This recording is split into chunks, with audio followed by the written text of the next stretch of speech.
Hey everybody, if you have had a total knee replacement in the in the first 2 weeks following surgery, I want to share some guidelines with you that you want to watch out for, some red flags that might be indicative that you need to go back to your doctor, your doctor's nurse, because you've got something more sinister going on. The most common of which, of course, is an infection to the incision, which could really cause some damage and some long-term ramifications for your total knee.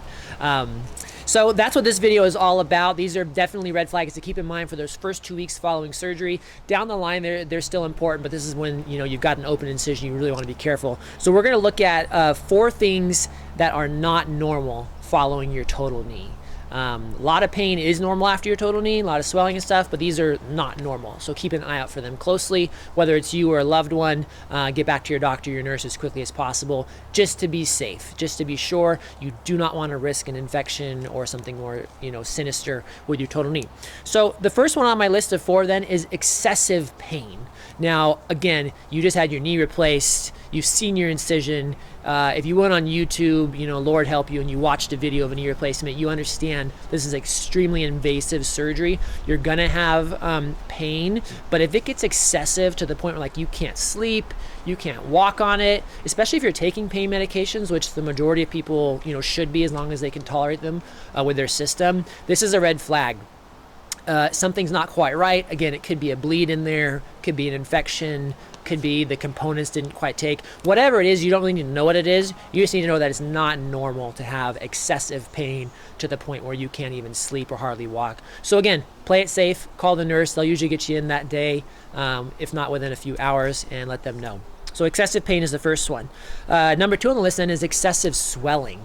Again, swelling is totally normal after the total knee, and you're going to do the best you can to minimize swelling and reduce it. I've actually got a video, I think I'll link it up right above here at the 2-minute mark, and about ways to decrease swelling. How long is swelling isn't normal.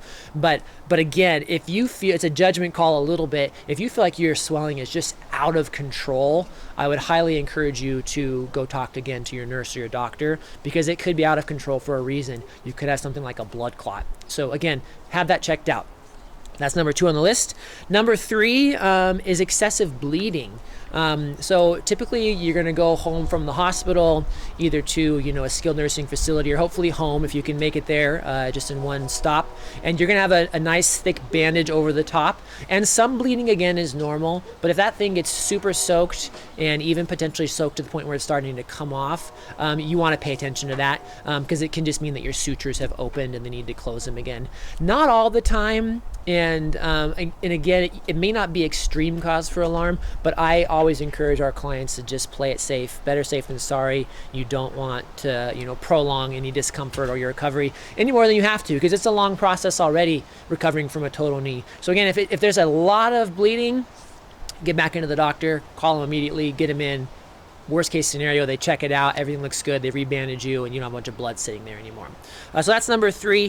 The 4th one that I wanted to point out, that's a red flag after total knee surgery, is if you have specific tenderness in the back of your calf muscle. So kind of high up on the back of your calf towards the back of the knee, and you push on there and it's really tender, and you've got, things like excessive swelling and pain in that area, that can be indicative of a blood clot back in the back of your calf, which can be dangerous at times. So that's number 4. Look for that pain in the back of the calf, specifically kind of located right in the middle of the calf, higher up, as it can be indicative of a blood clot.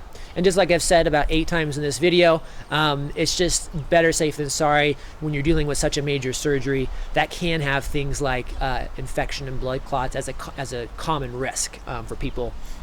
So those are my tips for today. I think the last one I forgot to throw out, which is a sign of infection, is if there's excess redness around the knee too. So keep that one in mind as well.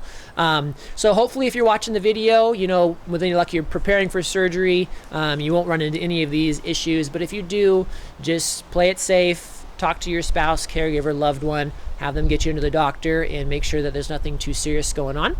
And that should help you just progress smoothly through your rehab process. So if that's you, I hope it's going well. Please leave me a comment below. Let me know how things are going. Ask any questions you have. And don't forget to subscribe to the channel while you're here. And I'll do my best to keep putting out more content in the future. Thanks for watching.